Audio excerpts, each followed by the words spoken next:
This year's annual report was presented to you in a film which can be found on LMH TV. Because it was 30 minutes long, we have split it up into shorter sections.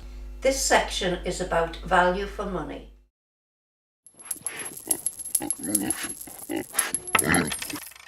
Value for money is something very dear to our hearts in LMH, because basically it's making the best value of all of our resources. And the way we look on it, it's the tenants' money and it's their money, and we need to make sure it has its best use. Yeah, one of the priorities we had was to put forward a suggestion scheme for both tenants and staff to get the best value for everything, because really they're the people that know all about it. So what we did is we've introduced a scheme called All Ideas Matter, which is known as AIM, and we've promoted that through the internet and obviously through the intranet for the staff. And we've got probably over 50 suggestions that we've got in the first 4 months that we've put forward. We've taken about 40% of those on board, and probably the biggest area we've looked at is the use of new technology. We've looked at apps, and we've looked at maybe the use of texting, so it gives better communication and more direct communication with us and our tenants. We have a small reward system or reward scheme, and it's the maximum's £50 that we give out. And in the first 4 months, we're giving out over £800 to both tenants and staff alike.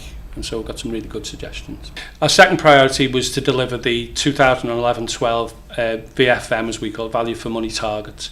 And what we do is we benchmark ourselves through an organisation called Housemark, which is a national organisation which benchmarks all the housing associations and like organisations as ourselves.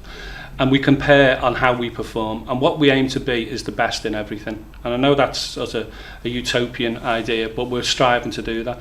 And what it does is when we compare ourselves, we look at where we've got areas of weakness and we concentrate on that. The third and final priority was about the efficiency plans. And what we do is we've developed efficiency plans right through the organisation to deliver quality services, but it's the financial gains that we get from these services, from these plans that we put forward.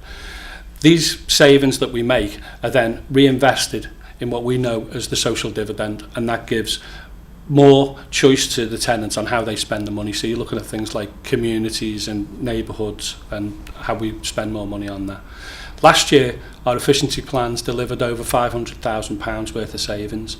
We made quite a fair bit of savings through our voids, through rent loss on voids, which we've already mentioned. And also we cut down on our professional fees, use of outside agency fees, and we made about £200,000 on that. So we've made major strides in 11-12, and we're going to make even bigger strides in 12-13. My name's Peter Edmonson. I'm the chair of the Tenants Resident Scrutiny Panel. I was appointed in June 2011.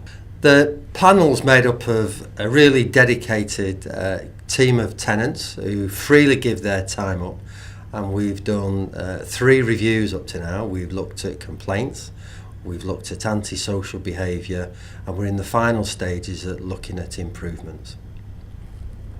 We've been very impressed with the work that LMH have done to date. The tenants really believe that things have improved to what they were when they were part of the previous administration. But there are still things to improve on. Like every large organisation, there's more to do. The best bit of the reviews is actually when you produce the report and you identify a number of recommendations. We recognise that that's not the end of the story, because although there's a fair amount of work gone into producing the report, the key element is making sure that those recommendations are delivered. So as we've finished one review, we also are thinking of the next one, but we're also looking back at previous reviews to make sure that the recommendations that we've made are being delivered upon. In 12-13, what we're going to do is we're looking at our new efficiency plans, and obviously it gets more pertinent because we've got quite a few things coming up in the forthcoming year, with welfare reform, where we're not sure what the effects are going to be. So we've got to have an even tighter control on our costs and make sure that we are delivering the value for money. So these efficiency plans should be in place by November. In 12-13, what we're going to do is we're going to do best value reviews, is what we call them. They're really about value for money. And what we're looking at is 2 areas that we've identified. One is the repair service we provide in our void property, which is quite high when we're comparing it with other similar organisations. So we're looking at what we're putting in there. And also we're looking at our customer involvement service and making sure that we're getting value for money and making sure the customer are getting the best possible service.